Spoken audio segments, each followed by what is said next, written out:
Hello, everybody. This is Stephen Ramsden, the director and founder of the Charlie Bates Solar Astronomy Project. I'm coming to you live from Atlanta, Georgia, 34 degrees north of the equator, just north of Florida. And we are looking at an absolutely fantastic and beautiful image of the sun in hydrogen alpha. And no, this is not from Atlanta. This is being brought to you by the Australian director of Charlie Bates Solar Astronomy Project, Mr. Rob Black. Rob has got his double-stacked 100mm Lunt scope set up, and he is at Home Hill High School in Rob's hometown, Paradise, Home Hill, North Queensland, Australia. So thanks, Rob, for going out and putting this up, and I'm grateful, as usual, to be a member of your program. Not a problem. I think it should be the other way around, Steve. It's my privilege, believe me. So Rob is using a point gray Grasshopper 5-megapixel camera, and he's looking at the sun from North Queensland, Australia, and this is it's just amazing. Last year at this time, about a week later, last year, I was sitting with Rob Black doing exactly this with him, and it's absolutely unbelievable how clear the skies are in Queensland. I mean, this image you're seeing is live from the sun, and it looks like a finished image you would get from Atlanta. So I'm very, very jealous and very happy that Rob gets to look at the sun through these super clear skies. It's really unbelievable how clear it is. And he's using a Celestron CGEM mount. He's also got a calcium K scope and a white light scope on the mount, so we may be able to switch back and forth between them. I'm not sure, but boy, that's a beautiful image. I think if we can get Rob to change the gamma back and forth a little bit, like move it to the left, which makes the camera more sensitive, you'll see what effect that has. Look at how the edge details really pop. Look at that. Just leave it there for a second, Rob. You wash out some of your surface detail, but the edge detail just pops, man. It's absolutely beautiful. And this is where I usually record when I'm recording solar images, because it's way easier to go in and mask off the disk in Photoshop and bring it back down to high contrast than it is to try and shoot it at high contrast and bring it up. So your best bet is to get as much data as possible in a camera like this. And if you turn the sensitivity, which is called gamma on these cameras, if you turn the sensitivity up really high, you can get the edge details and the surface details all in one. As long as you don't saturate a pixel, no problem. So a lot of people try to record the image the way they want it to look as a finished image, which is always a mistake with these cameras. You should try to gain as much data as possible in every pixel, and then take it into Photoshop and use levels and colors and bring it back down. And smart sharpen, of course. So Rob, show everybody what it looks like if you go all the way to the right. Not all the way, but about 1.5 on the gamma. You'll see this actually reduces the sensitivity of the camera. Okay, so now there you have what is a higher contrast image on the surface, but notice you lost all the prominences, and you also have a lot of limb darkening around the edge of the disc. This is because you've turned down the sensitivity of the camera. I mean, you've got a $3,000 or $4,000 astronomy camera. Why would you want to set it at 10% sensitivity? So this, although it looks beautiful when you're looking at it live, if you record this and try to use this in Photoshop, it's just about impossible to bring it back up to get the prominences, because your camera doesn't sense the prominences. Now, Rob, we put it at 1.0 on the gamma.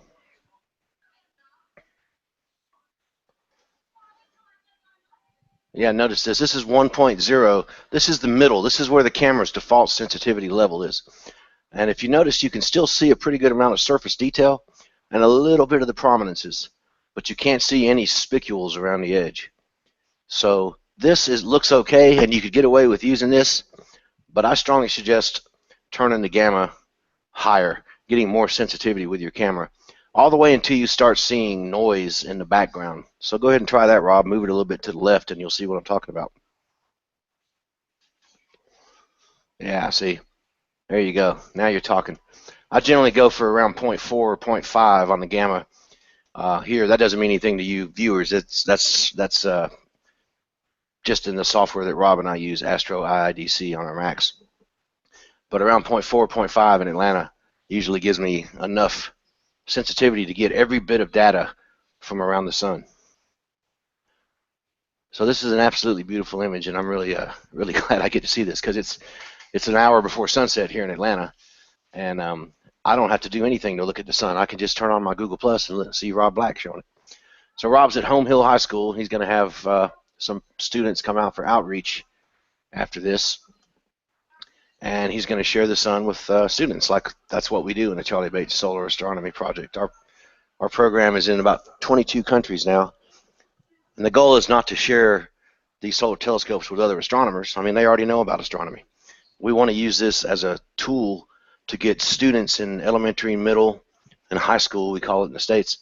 We want to use it as a tool to get these students interested in science. Me telling another astronomer about astronomy is a waste of time. They already know. But Rob and I and Mark Townley in Europe and our other directors around the world, we get students who've never seen a telescope most of the time, get them out and look at the sun and explain how the sun works, you know, how important it is to our lives. And it sparks the student, and they go into science. And then you've got a better person. I mean, science changes people's lives when they get exposed to it early in life. And Rob and I are both good examples of that. So that's what we're doing today, and I'll just let you sit back and enjoy the disc for a minute or so. Maybe Rob can turn on some false color and show you what it would look like in the telescope. These cameras are monochrome, of course. All astronomy cameras are monochrome, basically. I mean, when you get into the big-time astronomy. But this software has a false color setting, which allows you to change the live preview to any color that you would like. And that's really important when you're doing outreach, because students want to see color. They want to see red or fire hot or yellow or whatever color you like. And with this software, you can change the preview image to any color you'd like, kind of like red, like that. Why don't you try something in the orange range there, Rob Black, Australian director. This red, as you can see, is very hard to see because our eyes are not very sensitive to red. There you go. That's a pretty beautiful image, if you ask me. That's tangerine. Tangerine. Yeah. I'm eating my dinner as I'm speaking to you. Do they have tangerines in Australia, Rob? Yeah. I think we used to call them mandarins as well. Oh, I thought you would call them tangerinos, since you add an O to the end of everything in Australia. Either that or an A, like you know, Macca's instead of McDonald's, whatever it is you call it over there. I'm gonna go ahead and find out. Go ahead. Got a curious magpie. A curious magpie. Yeah, he was talking before, but he's not. Nothing's now. better than a curious magpie, if you ask me. That is a glorious image. What I might do is just record that. All right. And there's another, you should probably turn that off and adjust the mount a little bit higher and then start your recording again. Oh, okay, yep. You're drifting off the edge. Something else curious in this software that I don't know if you've seen it or not, but there's a button on the exposure screen called invert, and it will actually record disc in inverted color, which not color but inverted monochrome, which is always pretty cool looking. Maybe you can try that some other time. It doesn't matter if you change back and forth while you're recording. Well, it does in invert, but not in color. Anyway. So rude. I'm eating Chinese food as I'm speaking to you. Sorry. Chinese food, huh? Oh, sounds pretty good. That's a beautiful image. That is a beautiful image. I like the prominences that are just starting around about there. Is that coming through? I'm just looking on YouTube and see if it's coming through all right. On my internet connection, it is coming through absolutely beautifully. Right. It's probably because I'm on low bandwidth.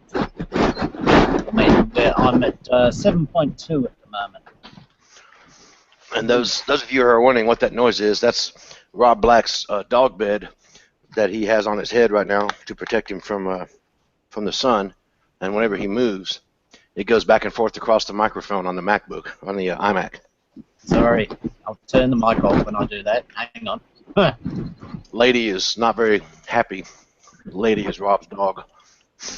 She's not very happy that Rob's taken her favorite sheet and uses it to cover up his head while he's solar imaging. And it is clean, by the way, too. Yeah, well, she's especially unhappy with that because when I was there last year with Rob, it smelled just like Lady. So we got a good whiff of Lady every time we got up under the computer. But he went ahead and washed that off, too, so now she's very unhappy. Drifting off the edge of the screen there again, so that makes it very difficult to stack. I'm looking at about three different screens here.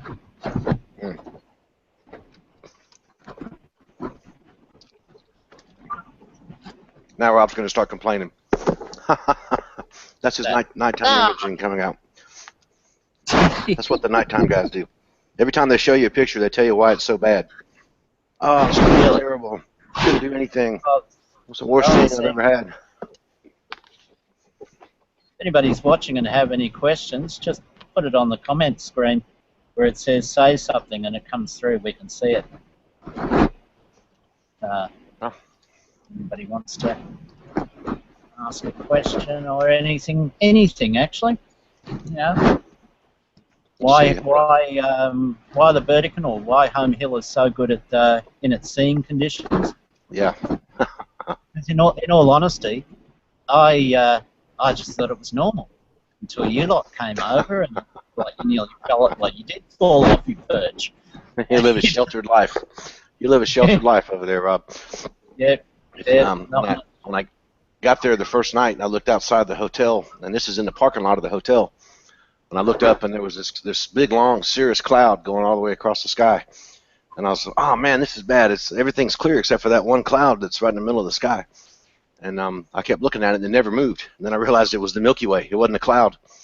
It was the Milky Way galaxy from horizon to horizon in the middle of a lit parking lot. You could just look up and see it. That would never happen here, just about anywhere in the U.S. Our skies are yellow. So unbelievable. In fact, if we ever get over to the ultraviolet or the calcium K at some point during this broadcast, we had to the scope that Lunt Solar Systems made for me to bring to Australia. It was unusable because the UV was so bright there that the scope, you couldn't look through it. It was too bright, and you couldn't set the camera exposure low enough to take an image in calcium K because their sun is so much brighter in UV. So we had to have a special filter made and brought over to attach to Rob Black's calcium K scope so that he could see, so we could have it low enough to see. That was amazing. Hard to believe that, really. No, that was nobody really did believe you until they came over. And then they saw it for themselves. In particular with those UV beads. You know, I remember when I first mentioned them to you, you went, oh yeah, I don't use them because it takes so long for them to change colour. Yeah, they're boring. They don't do anything here. And these are the UV beads that Still Hill from NASA Goddard supplies to our program occasionally. And you hold them in your hand, and they're UV sensitive, so they turn a light purple color. After about a minute and a half here in the States, maybe 30 seconds, they start turning a little bit of a light purple color. So I had a handful of those, and I was at the hotel with Brian Stevens from Lunt Solar Systems, and this is cloudy outside. It had just been raining. So we walk outside with the UV beads in my hand, and this is overcast clouds. And I opened my hand up, and before I got my hand fully open, they had already turned dark purple. That's how bright the ultraviolet is in North Queensland, Australia. So on a sunny day, you can't open your hands fast enough to see the beads go from white to purple. So the kids didn't even believe they were turning purple because they were already purple before they could even see them. So I had to clasp my hands together and have a kid look through a hole in my palm to see the beads, and then walk outside and open them. And as soon as I opened them, dark purple. Unbelievable. I can't imagine what it's doing to my skin when I was standing over there. Yes. Well, we are the highest area of skin cancer, North Queensland. That's unfortunate. And I saw that they train all the students there not to go outside without hats on and preferably long sleeve shirts. Yep. Yep. If they don't have their hat on, then yep, that's it. They're not allowed. They're not allowed outside. But what I might do is change over to calcium. Yep. All right. Reckon that a good idea. I'll turn the mic off, and so you can't. I don't bang and crash and all the rest of it. And in the meantime, I'll pull up some pictures of calcium K and share it on the screen. Let's see. Okay. Here's a nice one. This is a fake photo. Actually, the calcium K sun. Let me tell you about calcium K. Calcium K is a particular wavelength of light in the sun's visible light spectrum. It's 393.4 nanometers. It's called K because that was the line name. That was just an alphanumeric character that's used to describe that line in the Fraunhofer series, and Fraunhofer was a spectroscopist way back in the day. So he labeled that line K. It has nothing to do with potassium, and it's just like A, B, C, D, E, F, G. So it's calcium, the K line, which is produced by calcium ions. And this happens because there's calcium ions in the sun's chromosphere. There's trace elements all the way from hydrogen through uranium in the sun's atmosphere, and those are there from the original nebula that formed the sun. So what happens is when the sun fuses hydrogen in the core and produces helium, it also releases gamma rays, neutrinos, photons. These photons leave the photosphere of the sun at all the visible light wavelengths. So you get a continuous spectrum starting at the photosphere. Once that continuous spectrum gets into the chromosphere, the different elements in the sun's chromosphere begin to absorb lines throughout the visible light spectrum. These are called absorption lines. And whenever you look at the solar spectrum, you see the same absorption lines because the sun's composition remains constant, almost constant. So the hydrogen alpha scope sees the hydrogen alpha wavelength, which is in the Balmer series, which is another term in spectroscopy for a group of absorption lines. And that's produced by hydrogen. The calcium K line is produced when the sun's visible light spectrum is absorbed by the chromosphere, and the calcium in the chromosphere absorbs a particular wavelength, and when it absorbs it, it wants to immediately re-emit it. So it gets energized and then it immediately sheds the energy. And the way it sheds the energy is by losing an electron from its outer shell and emitting a photon at 393.4 nanometers.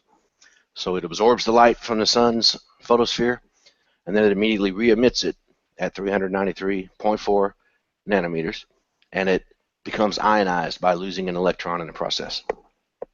So that's where the light comes from. These telescopes that we're using to see it are standard refractors, 100 millimeter refractors, and the only difference between them and a nighttime scope is that it has a Lunt calcium K wedge on the end of it. It's all, and this particular filter is all in the diagonal. There's nothing on the objective end of the scope. It's just a diagonal that goes into the back of the refractor, and it filters out everything except calcium.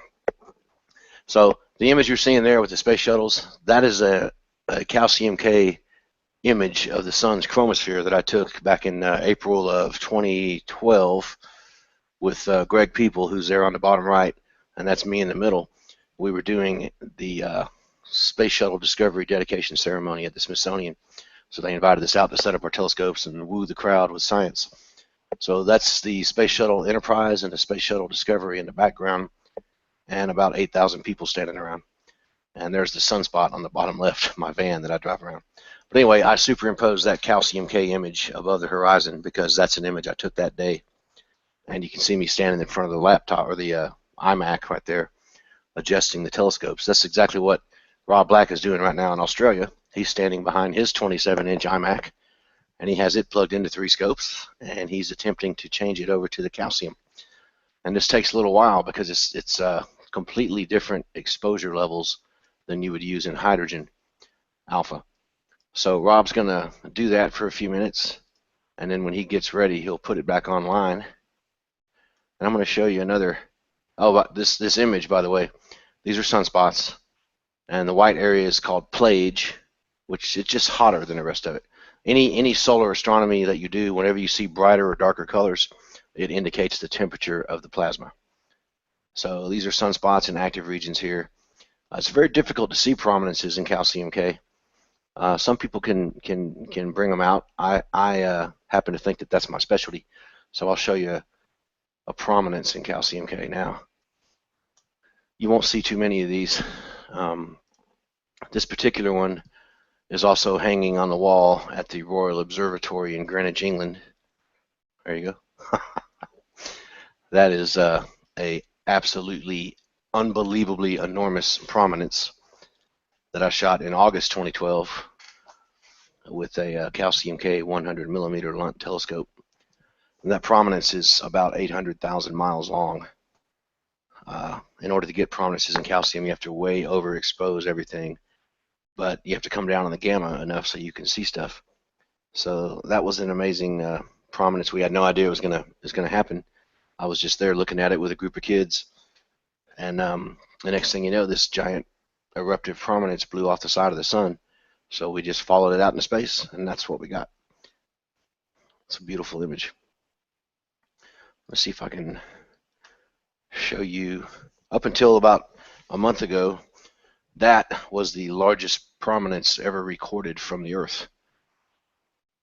And I say up until a month ago because I was extremely fortunate to be able to record a larger one just a few days ago. In fact, I did it on a Google Plus Hangout, which was pretty unbelievable. Oh, here's something interesting too before we go to that. This is a solar flare in calcium. If you notice the white area, that's where the solar flare is occurring right now. That's a couple million degrees Celsius, whereas the umbra, the sunspot, is around 6,000 degrees. The penumbra going back up to hotter temperatures than that. And then this plage, you can see the drastic difference in temperature between the solar flare and the plage. And this was taken with a Lunt solar telescope in October of this year at the Peach State Stargaze. So hang on just a minute. Let me see if I can find that other one. It's worth the wait, believe me. The prominence I just showed you was about 850,000 miles long or so, just under one solar diameter. And I'm trying to find the other one.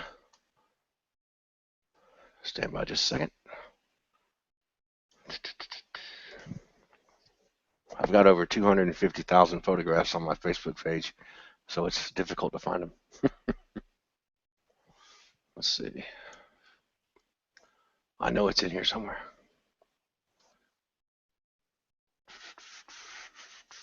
Tell you what, I'm just going to go to solarastronomy.org, my own website, and I can quickly find it on there because I bragged about it for a while, but nobody really noticed. Let's see. April 28th, 2015.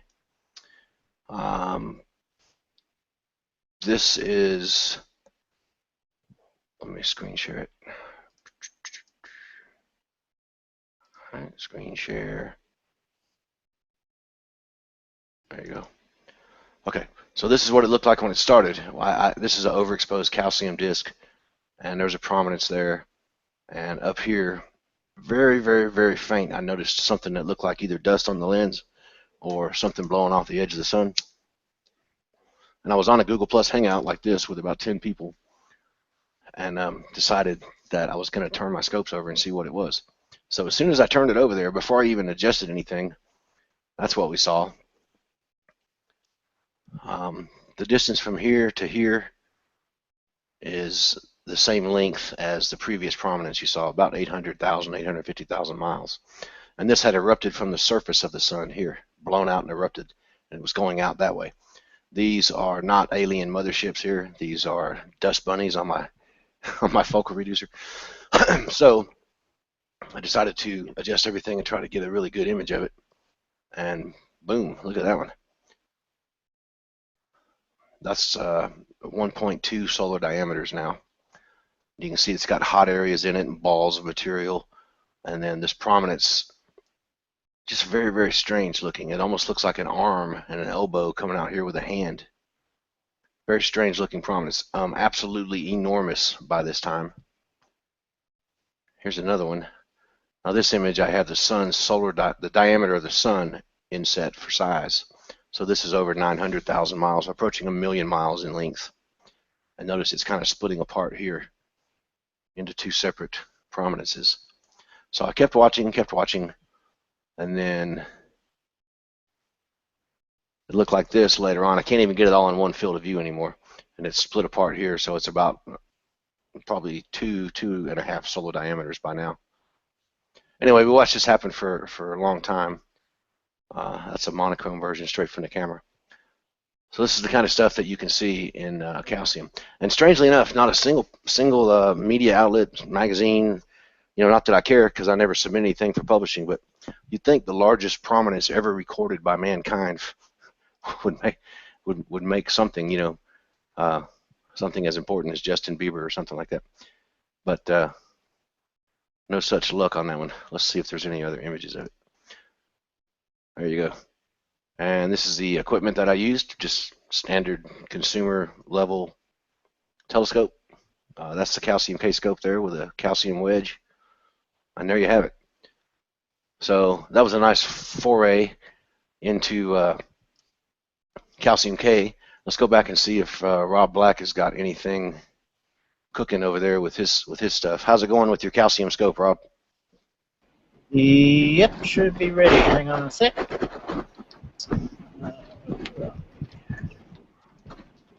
There we go. Captain Kirk, Mr. Spock, and Bones, in case anyone was wondering. How's that? They're my backup team. Let's see. And there you have it. Look at that. Perfectly oriented. You see a couple of sunspots. By the way, those two sunspots are each larger than the Earth. You've got plage around the surface, and it looks kind of like a crackle paint finish, if you ask me. That's what calcium always reminds me of when you first start looking at it, like a crackle paint. It's really a beautiful, beautiful thing. Now, Rob, can you hear me okay? Yep, I can hear you. I'm going to get you to see if we can get the prominences to show up on yours. I'm going to give you a real-time lesson on YouTube. So move it back up a little bit so that you got the whole disc. There you go. Now, take your exposure, which is probably around 0.3 milliseconds or so, and move it over to the right until your entire disc is saturated. There you go. Back to the left. Move it down until, there you go. See that prominence there on the left? And on the bottom right, there's some. A little bit higher than that. If you turn on your show saturated, it will allow you to do this a lot easier. You show saturated pixels button. There you go. Now see how on the upper right of the disc it's kind of fuzzy? Turn the exposure back down a little bit until you get a nice sharp image around there. You want the exposure saturation to stop right at the edge of the disc. There you go. Now, well, back to where you were. You had it good. You want to see some prominences, but not have a lot of fuzz on the edge. What is your gamma currently set at, Rob? The gamma is at 1. Okay. Yep. Move the gamma to the right. Move the gamma to the right just a little bit. Not much. 1.2 maybe. See, it takes out some of that glare in the background. Oh yeah. And then move your exposure up just a few clicks.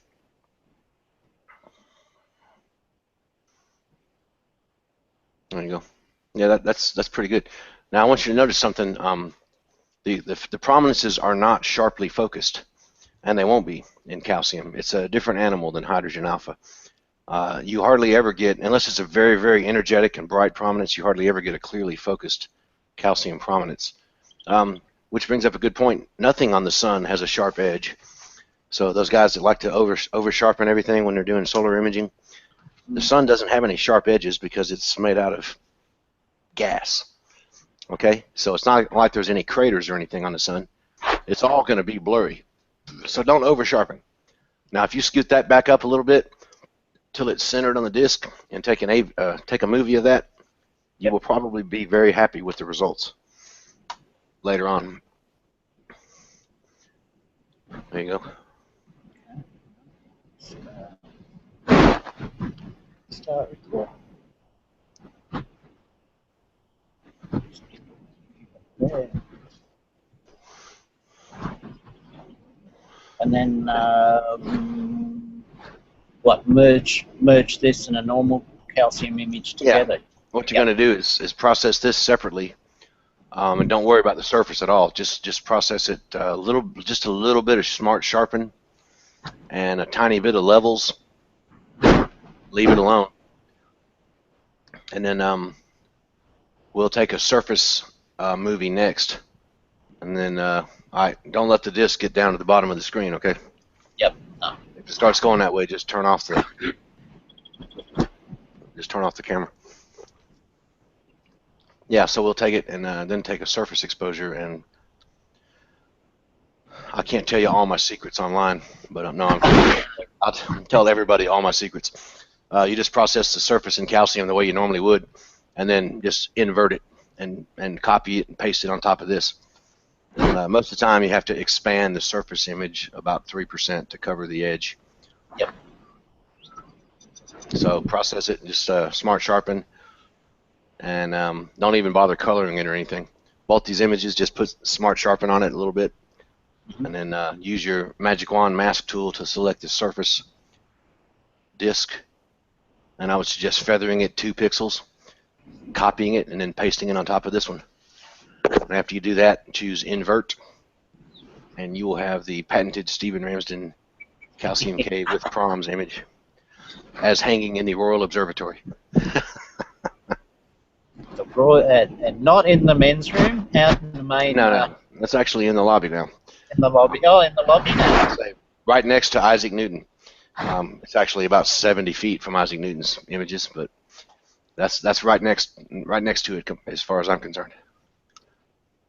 That was in the 2014 Royal Astrophotographer of the Year contest. I placed in that. I didn't win, but I did place an image and flew over to the UK and had a good time over there. Yeah, that's probably good enough. Yep. Then put your gamma back at about 1.0 and reduce your exposure down so that you don't have any saturated pixels. You should probably turn that saturation. There you go. Now just move the exposure down. I would say, well, in Atlanta it'd be about 0.3 milliseconds. In Queensland it'd probably be 0. That's 0. And that's 0.1, 0.2. 2. 0.4. Yeah, so that filter we put on your scope worked good then, because you can actually get a longer exposure than I can in Atlanta now. You probably can't see anything through that visually, can you? No, not at the moment. No, very difficult. Very difficult. Well, keep going up until you get a saturated pixels, and then back off. Oh, right. Okay. That looks a little dark to me. Okay, starting All to get right, them. now back off until you lose the red. All right, perfect. And then you can hit auto exposure and take a couple of MOV files there. Do you have your frames per second on your software set to 15? Frames per second. Oh no, it's 1.8. That's why I was wondering why it was taking so long, because that camera will do 15 frames a second, and it was only doing 1 frame a second. Yeah. It's at 3.7 now. When you open that box, can you not go up to 15? Does it not give you a selection? No. That's probably because you're using the Mac built-in camera also, and it's kind of knocking down your wavelength a little bit. So just set it on as high an option as you have. Well, let me ask you this: do you have your base exposure set on 66.67 milliseconds? I've got it on. Hang on. Just above the exposure slider is a drop-down list. It's on it now. Yep. Okay, now see if you can go to 15 frames a second. Oh, yeah. There we go. You big dummy. Don't make me fly over to Australia. Oh, you'd love that, wouldn't you? No, wait a minute. Do make me fly over to Australia. Yeah, that's what I was just going to say.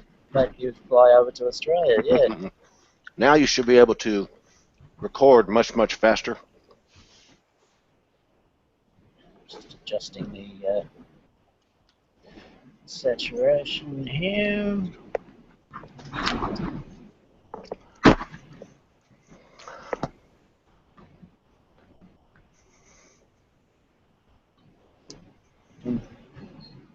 Oh, yeah. There we go. That's better. And let's see. That looks pretty good. Just adjust it. Now record. You'll see that you'll record frames much faster than you were. Yeah, oh, I was wondering what's going on there, but mind you, though, this is really operator error. Yeah, user error. Yeah. Yeah, to really For those that don't know, when I got to Australia, I brought Rob over some extra stuff too, and one of the extras was one of my beloved 5-megapixel point grade grasshopper cameras, and really I think it's the best camera in the world for solar imaging. But they're FireWire only, and the software that I use only works on a Mac.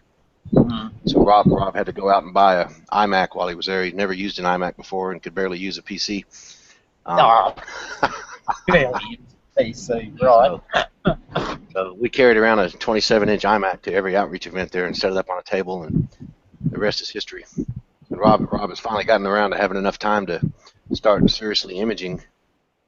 And you know, this is a great thing about the hobby now, is that now there's dozens of people around the world in the Charlie Bates program that will share how to do it with you.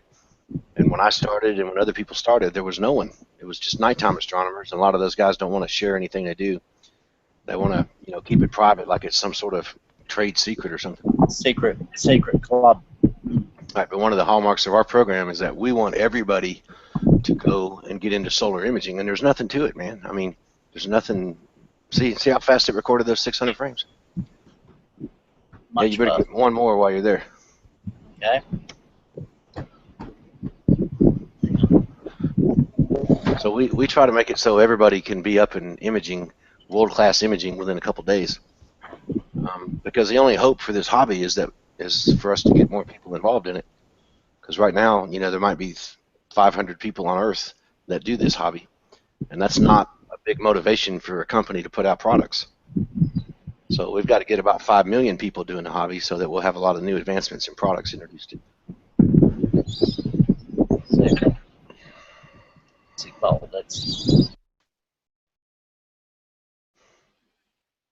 Oh, looks like a cloud.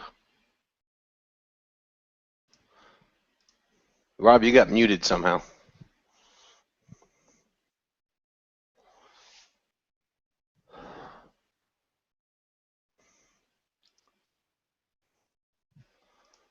I don't think he can hear me. How did I get muted? There you go. Yeah, I don't know. Look at that cloud coming by. Yeah. You can shut it off, because that's. Yeah, I know. Liquid sunshine. Where's the cloud? Hang on, I'll just put my head out. Sorry for the background noise. Right. One solitary single cloud in the whole blooming sky. Notice the software is trying to keep up with the exposure by constantly adjusting it based on the cloud thickness. This is really fantastic software, because if you have like a light cirrus layer, it'll adjust the exposure in real time, and you can even film images through a light cirrus layer. These clouds are a little bit too much for it to keep up with, but. Well, it's the only cloud, and it's going to pass really soon, actually. Very good. Do you have a nice color picked out for your calcium K false preview? Yep. I got the basically the purple that Let's check that out. I use.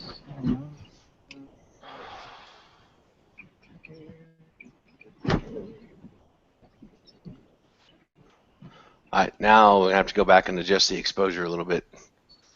Okay, that's good. Yeah, that's pretty much what color it should be in the telescope. And some people have more sensitivity to this than others. I'm amazed at how some people are blind to it.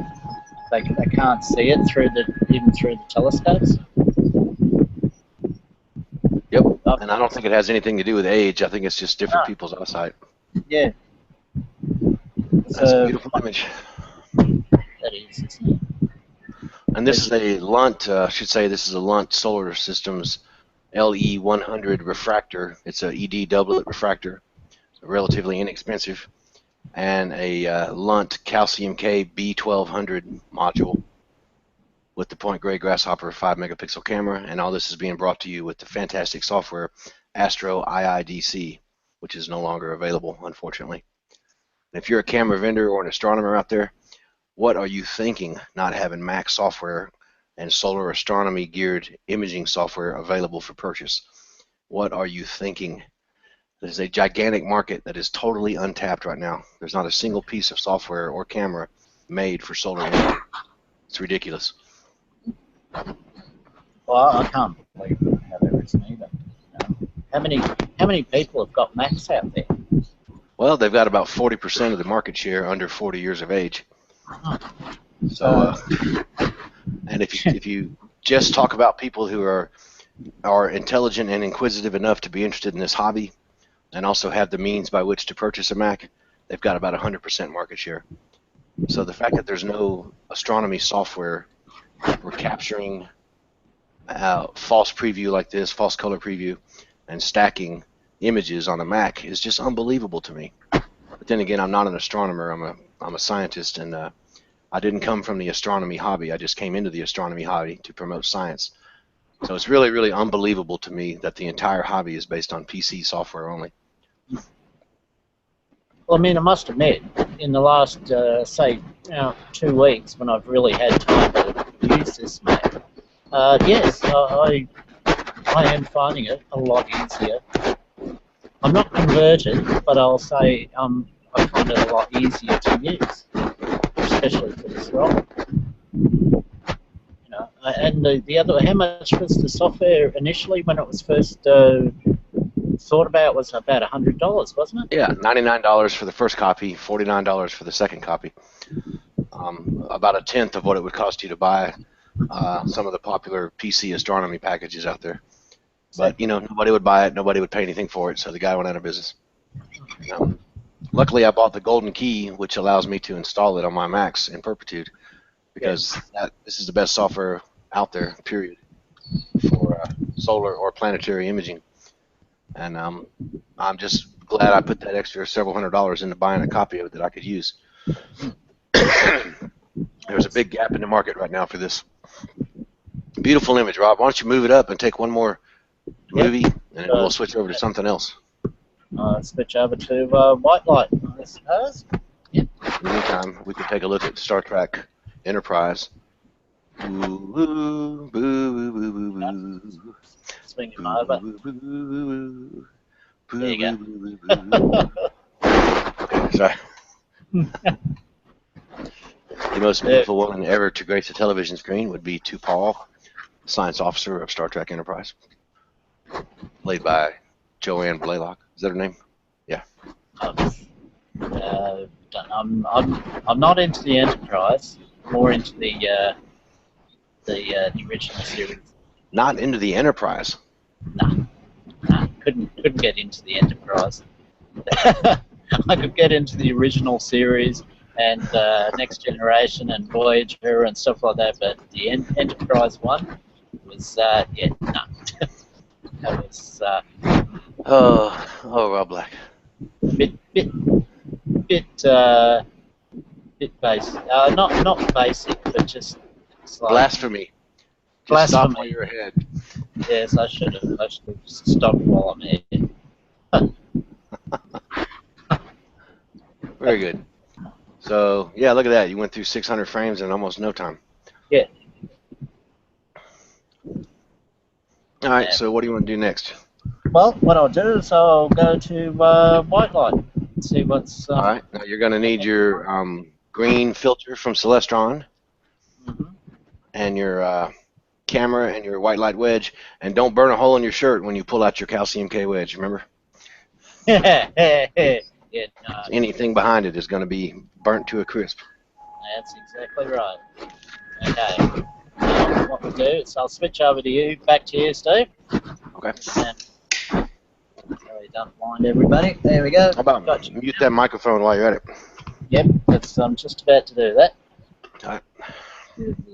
Otherwise, you'll get all the bells. There it is. All right. So now he's going to go to white light using the same Lunt Solar Systems LE100 scope and a 2-inch Lunt solar wedge. And this is all the equipment that Rob purchased and I delivered to Australia last year. So I'll pull up some white light images so you can see what we're going to be looking at. There's not very many sunspots today, but what he's doing is pulling out the calcium K wedge from the back of the refractor. And you have to be very careful when you do this, because as soon as you pull that wedge out, you no longer have any protection from the direct focused sunlight going through the scope. So if you stand behind it close and you pull out the wedge and you just stand there and look around, you'll notice that your shirt will start smoking because a hole will be burned through it almost immediately.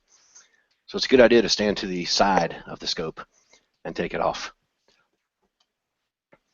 Now I'll pull up a white light image here somewhere. Let's see. White light shows the sun's photosphere. The two images we've seen already in this hangout were both of the sun's chromosphere.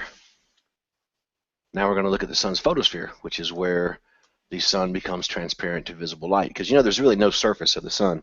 You've got the core where the hydrogen fusion takes place, and then everything outside of the core is just that energy dissipating, becoming less dense and less hot. And then it gets to a point where it's transparent to visible light because of its density, and that's what we call the photosphere. Everything above that is called, everything above that is called the chromosphere. So I'm going to share this white light mosaic that I shot a few months ago. What you're seeing here are sunspots, umbras and penumbras. All this here is granulation, it's called, in the photosphere. And here's a sunspot coming around the edge. I'll move it over a little bit. There's a couple other sunspots. Here's one on the edge where you can see the Wilson effect. Look that up on the internet when you get done, the Wilson effect. And these little dark areas here are called pores, and they may or may not turn into sunspots. And again, everything in this image, the darker it is, the cooler the temperature. So you've got the umbra, the penumbra, and then the white areas here are similar to plage in calcium K, but they're actually called facula. And this is just bright areas in between the granules that are energized. No one's exactly sure why, but I would suggest that the energy being stopped from exiting here is being pushed out around it and exits in between the granules. Let's go back out to full view on this image. White light is very common because nighttime sissy astronomers, all they have to do is add an objective filter to their scope and they can do it. Pretty inexpensive to do. But this image was shot with a refractor and a Lunt white light wedge, which is the same thing Rob Black's going to be using in a moment. And of course, white light is very bright, so you'll have to be down at lower exposures. Another good thing to do on your white light imaging is to get a green number 58 Ratten filter and put that in front of your camera, because the green filter tends to knock out almost all of the atmospheric movement. So as you can see, Rob has now got the white light wedge on, and that bright beam from the top and bottom of the field of view is just the glare because the exposure is a little bit too high. So Rob's trying to focus it now, and he needs to come down on the exposure significantly so he can see the focus. It's a good idea to have this. This software has a show saturated button on it that tells you when you're at the right exposure, because when you stop seeing saturated pixels, that means you're at the right place.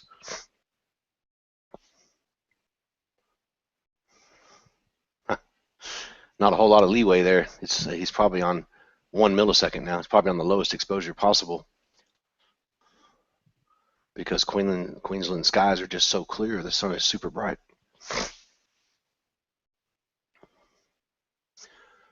You can turn the gamma down some. I don't know. We'll see. We'll let Rob mess around with it until he gets done. It's his telescope. He knows it better than anybody else.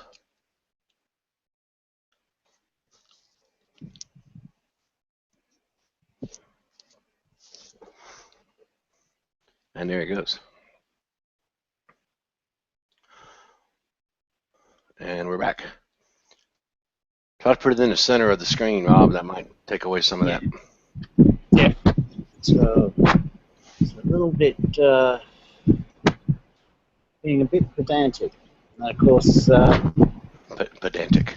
so guess what I left at home? It's the green filter. Do you have the green filter on? No, I left it at home. Oh, Rob. Then, Do you have a lunar filter by any chance? no, I don't actually. Yeah, it's do you have a polarizer? I said the second polarizer? Hang on. Yeah, because that's too bright for the camera. That's probably gonna not be good for the camera after a couple minutes. Take that out.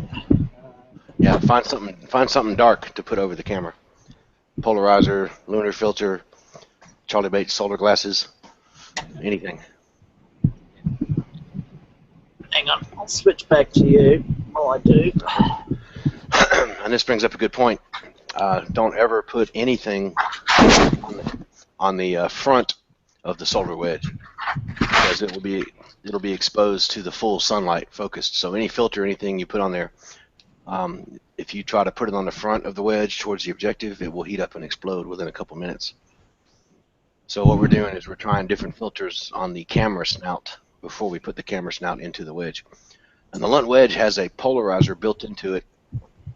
And in order to vary the brightness with an eyepiece or a camera, you can just screw another polarizer onto the end of the camera or the eyepiece. And then when you turn or rotate the camera or the eyepiece, it will lighten and darken the image. So I think that's what Rob's trying to find, is something to put on the end of it. But if we can't, then we'll just have to go back to hydrogen alpha, because you don't want to have your camera exposed to that much full spectrum light, especially a $3,000 or $4,000 camera like Rob's using. No.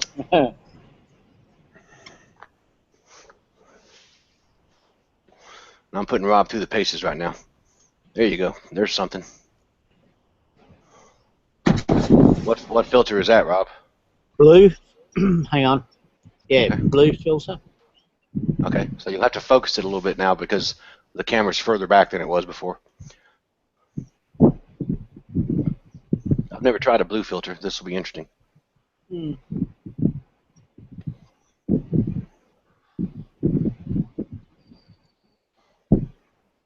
Yeah, I mean, it makes a lot of difference already in the focus. Yeah, so let's put it in the center and see where your gamma setting is. Where is your gamma right now? 1.3. So I'll drop that back down. Move it over to about 0.8. That should brighten the sides up. Okay. I'm working him to death. It sounds simple, but it's not easy when you've got 3 telescopes, headphones, a computer, and a sheet over your head. Yeah, and the wind's blowing the sheet around. And the wind's blowing, and kids standing around. All right. Now, what is your exposure set on right now, Rob? Exposure is on Zippo. 0. Yeah. Okay, well, then this is going to be hopeless. Yeah, see, that's, yeah, no. Yep, so once again, the Queensland skies are just doing us in. They're so clear. You can't turn the exposure down low enough to see the sun. So Yeah. when you get back home, Rob, make sure you put a lunar filter or a neutral density filter of some kind or a polarizer in there so you can reduce the. Yeah, yeah. It's probably on the end of your eyepiece. Do you have the Well, eyepiece that you use? That's got the 2-inch. Remember, we put the 2-inch eyepiece in there. Mm-hmm. Yeah, and it's got the polarizer on the 2-inch eyepiece. Well, I don't know if you're interested or not, but you can always take out the 2-inch to 1 1/4 adapter in your wedge and screw the polarizer onto the bottom of that and put it back into the wedge. Oh yeah, yeah. Unless unless you got other plans. No. Okay, Yeah. well, we'll try that. Yeah, I'll do that. Take that blue filter back off. Yep. All right, I'll switch back to you then. Okay. And take your time. Don't get in a hurry. I'm saying that because the best way to destroy your equipment is to get in a hurry with it. Believe me. Anytime somebody helps me, or if I get in a hurry trying to pack up or put away my equipment, I always break something. And when you drop a $12,000 solar scope on the concrete and hear it roll down a few feet and bounce off the concrete, it is a terrible noise. And every reason you had for being in a hurry no longer makes any difference. So don't ever get in a hurry with this stuff. Now let's pull up some pictures while Rob's doing that. And let's look at some cool stuff and see what we can do here. Let's see.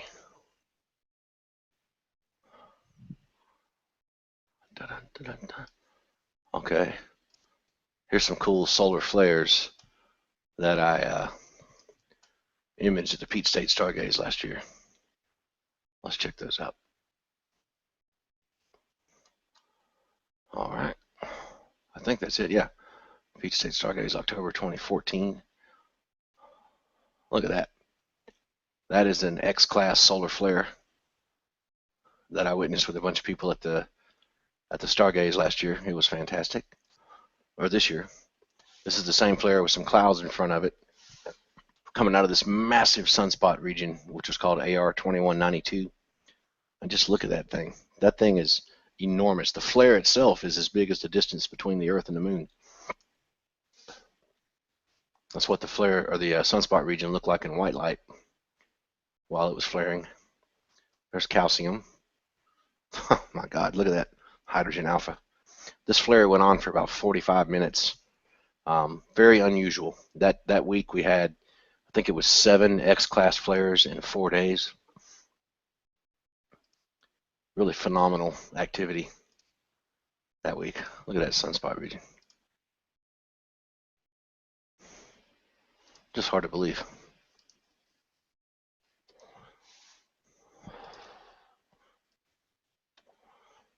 Let's see what we got. Yeah, that was pretty unbelievable. Let's go back to this. Hang on, I'm switching around on the internet. Show you something cool here from the National Weather Service event that I did this year. Actually, that was last year. Hang on.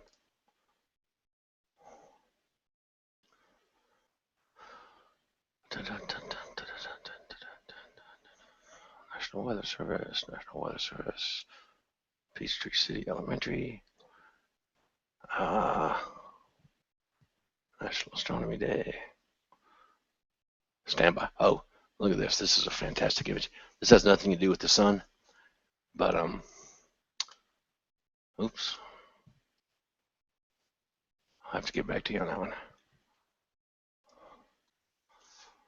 All right, hang on. Oh, looks like Rob's got something going there. He's doing something. Okay, Rob, can you hear us?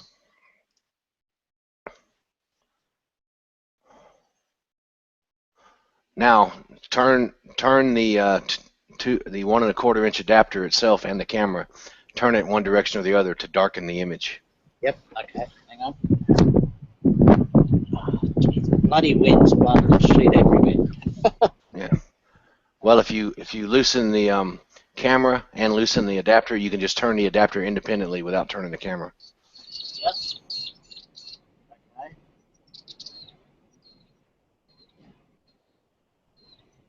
way.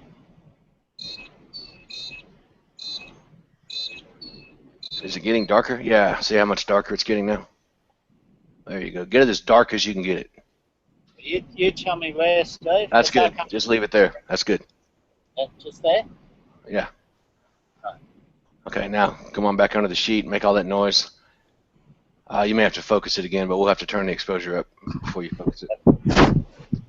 Okay. Yeah. All right, so let's put your gamma at 1.0. Yeah. Just change this. Yeah, 1.0. This is a really bright image. Okay. Now, turn up your exposure until you see saturation, and then go back a little bit.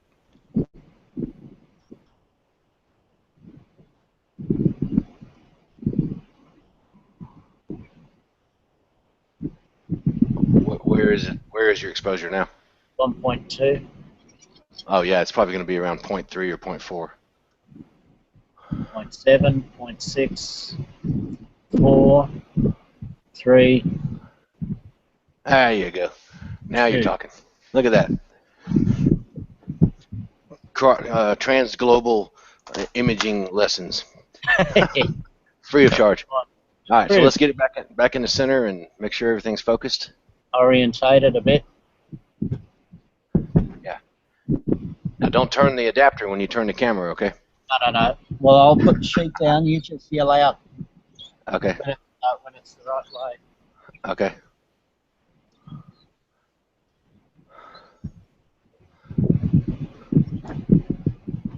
You know, it'd help if I knew where the sunspot was supposed to be. Hang on. Hold on just a second. I'm trying to get an image of the sun right now. I'm going to the Soho website so I can see where the sunspots are supposed to be. Okay. Yeah, go turn it another. Keep going the same direction you were going. About 30 degrees. Keep going. Keep going. Keep going. Keep going. Keep going right there. That's good.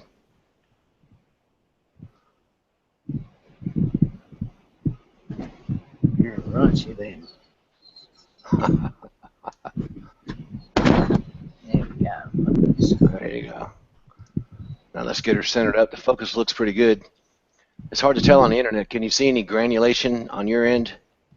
Yeah, a little bit. Okay. Yeah, I can see facula on the edges. Come to the right with your gamma just slightly until some of the granulation starts popping out.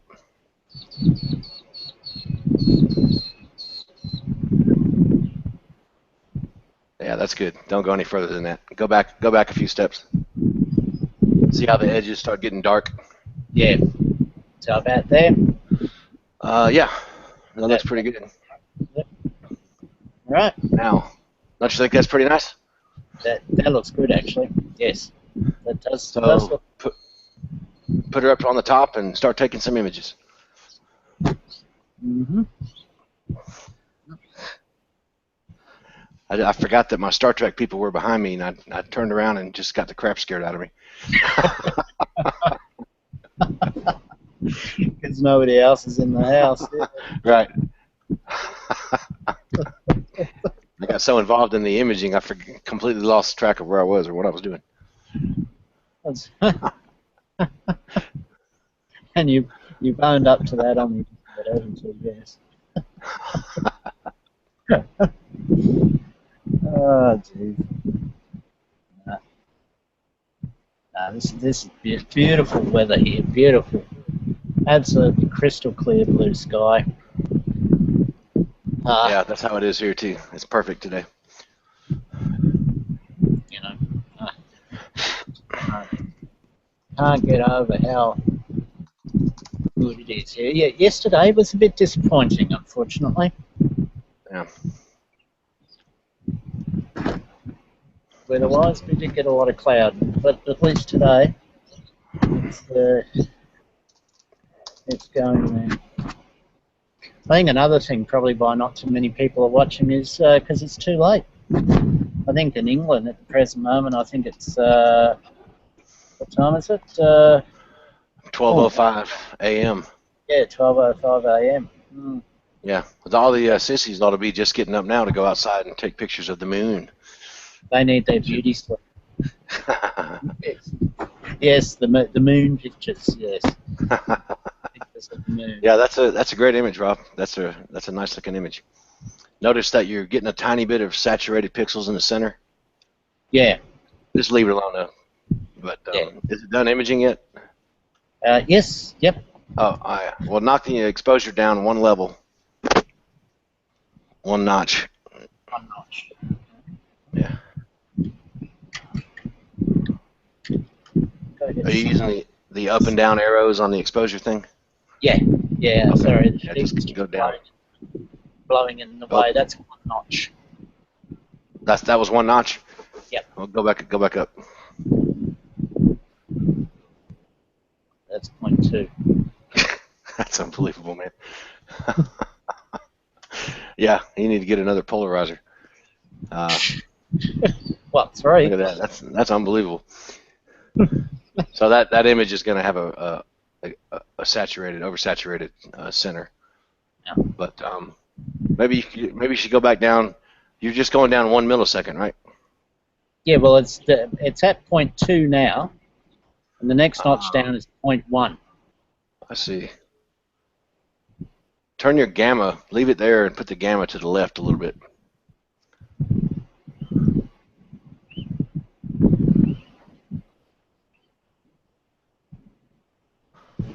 Yeah, that's hard to believe, man. Yeah, just leave it there, That's and better. then straighten her up, and take an image with that. But I don't know how good that's going to be. Yep, we didn't do a whole lot with white light while we were there, so we just did it visually. We'll have to work on getting you a ND filter or something like a lunar filter to use with that, because you got plenty of room to go brighter with it.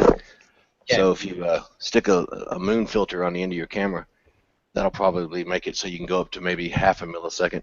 I mean, 5 milliseconds. Oh yeah. Hang on, I've got a, what do they call it? No 3. OIII. Yeah. No, that won't make any difference. Ah. That's a oxygen filter. That won't do anything. So start record. That that's fine. Yeah.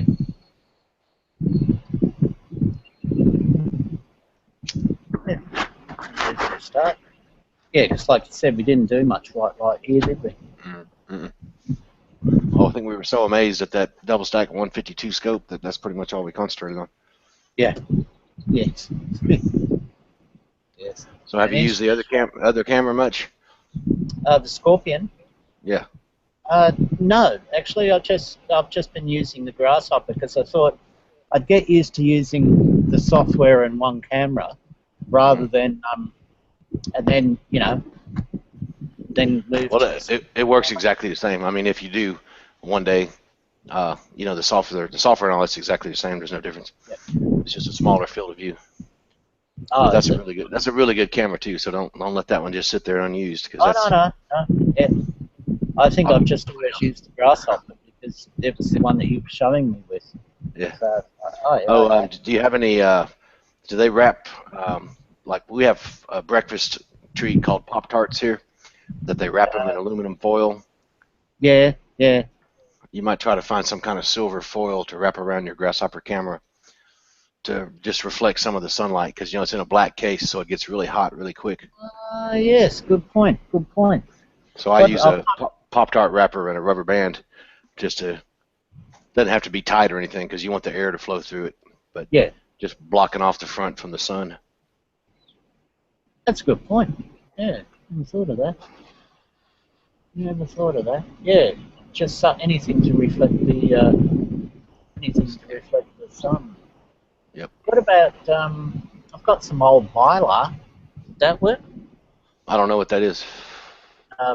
It's like the aluminium stuff that mylar film. It's Yeah, that'll work. Yeah, probably the same thing. Probably what you're talking about.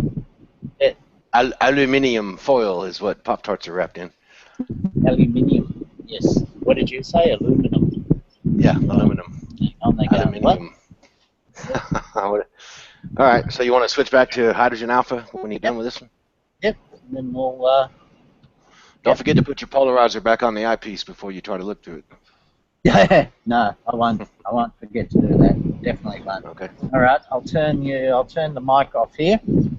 Okay. And I'll put the thing back on you, and then we'll finish off on hydrogen alpha. Okay. Okay. So back.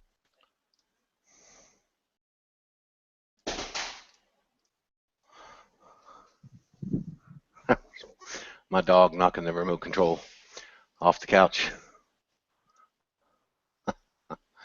Rob Black's doing us a great service here. We're looking at these live images of the sun from all the way around the other side of the world. As far as I'm concerned, I'm in Atlanta, Georgia, and Rob is in North Queensland, Australia. He's at minus 19 degrees latitude, and I'm at plus 34 degrees north latitude, and we're about 20,000 kilometers away from each other, and we are sharing and producing this live Google Plus Hangout and YouTube video in real time. It's absolutely amazing. I can sit here and talk to Rob Black and see in no delay whatsoever, sit here and do a joint solar astronomy session with him. It's just hard to believe the technology that's advanced so far. And this is all free of charge, and it's Google Plus Hangouts. We use it all the time to talk to each other. So here comes the hydrogen alpha image. Rob's using a double stacked Lunt 100, internally double stacked 100 scope here, which is probably the best scope you can buy, in my opinion. And it's just absolutely fantastic. So he's going to go over there and get the focus right, and then turn the exposure up a tad till he gets saturation, and then we're going to have a beautiful hydrogen alpha image to look at. Now these black lines going across the surface, these are called filaments. And they're the same thing as the prominences that you see on the edge sometimes. But these are prominences that you're looking at from the top down. And they appear darker because they're elevated above the photosphere. They're a little bit detached from the surface, and they've cooled off a tad. So they're being held aloft by magnetic field lines, and they're slightly cooler than the chromospheric material around them. So they appear darker. Now the bright areas that you might see scattered about, those are hotter areas. And solar flares, you remember the photos I showed you earlier, solar flares are hundreds of times brighter than these bright areas. So when you see a solar flare, you know it. So Rob's got it oriented properly. If you ask me, it's a little off tune in the center, but we'll go with that. Nobody asked me. So now he'll adjust the gamma, make the camera a little more sensitive, and then turn the exposure up a little bit, and we'll have a perfect image. It's amazing that grasshopper camera can go from white light to calcium to hydrogen alpha. You know, that's a pretty wide frequency response range, because hydrogen alpha is on the near infrared side of the spectrum. The calcium K is on the near ultraviolet side, and the white light is the entire spectrum. So, and you might notice that he has a lot of room to play with the exposure in hydrogen alpha because it's the dimmest of the three. There you go. Got a little saturation there. He went back down. And he's going to move the gamma some and get the prominences in there. And we will be golden after that. The other way, Hobbit. There you go. And that's about where I would image if I were using this telescope right now. What did you say? The other way, Hobbit, did you? What happened to the image? Hang on. I'm putting it on. Rob and I play back and forth. We're great friends. There we go. There we go. All right. Well, let's take a movie run there.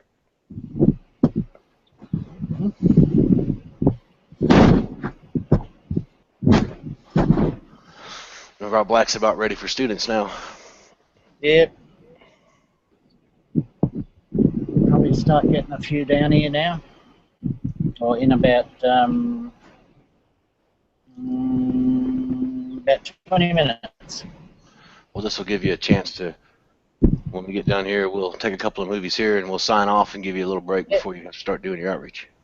Yeah, but it's been great, I think. Yeah, everything's worked flawlessly. It's almost as if I was there with you. I've had a good teacher, that's why. I don't know, you're getting pretty good at it. I may have to stop telling you so much. Yes. I reckon. It's. I think what also helps is that like the seeing conditions here. I think that's got a lot to do with it as well. Yes, definitely. Nothing beats seeing conditions. Yeah. They need to come out with a North Queensland filter that I can put on my scopes. Yeah. That'll reproduce your seeing conditions. Yeah. Good luck. Maybe I'll just build a remote observatory there. Yeah, well, why don't? Well, no, you don't have to build one. You got one already. Yeah, I'm using it right now. Just phone me up and say, hey, Yeah. hey, Hobbit, get out of here. Hobbit. Get out of here. You know, that sort of bit. That does record quick now. Yeah. That does record. That's very nice. So when you get to processing these, just do the smart sharpen, a little bit of levels, move the level sliders on the two left level sliders just a little bit to the right, then color it orange, and do some iterative unsharp mask, and you'll have a fantastic world-class image. I noticed that you might be using the shadows highlights tool. Yeah, don't use that. That never looks good. People think it looks good, but it never looks good. Oh, So right. I know where you're talking now. Yes. So stop doing. Don't do that. The sun's limb, the edge of the disc here, is always a little bit darker because that light is not shining towards you. It's shining perpendicular to you. Yep. The light in the center is coming right at you, and it should be a little bit brighter. Yep. So people try to brighten up the edges of the disc like it's a flat, like it's just a flat circle out in space, but it's not. It's a sphere. So it should be darker on the edges. Of course, not all naturally when you think about it that way. Righty. Done. All right, so Rob Black, why don't you turn on your iMac camera so we can see your handsome face. Everyone be prepared for this. Oh, yeah, right. Okay, hang on. Yeah, you just stop screen sharing. Stop screen sharing. Maybe your camera's not working, or is it? Turn on camera. There we go. Look at me. See, here I am. Look at this. Brilliant. There he is. That is the face of a sweaty solar astronomer, folks. Yeah. Manly astronomer, Oh, yeah. There you go. Well, Rob Black, thank you for inviting us all into your abode here to do some solar astronomy, and I'm grateful that you had me narrate it for you. Thanks, mate. Yeah, I see the wind is blowing real good there. Oh yeah. That's why it's sort of like I feel like I'm in a tent somewhere. Right. Never mind. Well, the things we do for solar astronomy. So that's it. I've got to design something, I reckon, to sort of fix this up a bit. There we go. Yeah, fantastic. Nice job. Thanks for letting us all look at the sun with you. And thank you. If you guys want to join us in Australia or Europe or around the world, South America, Tunisia, Kosovo, Bosnia, anywhere you can think of, we've probably got a chapter there. Just get on Charlie Bates Solar Astronomy Project Facebook group page, and you can get in touch and start doing what we do. There's nothing to it, and we'd love to show you how. And our main website address is solarastronomy.org, and you'll find a link to the Australian chapter there. And get on Facebook and join our group page. And thank you very much for viewing, everybody. I'm going to sign out now from Atlanta, Georgia. Thank you very much, everybody, too. You have a good one. Adios.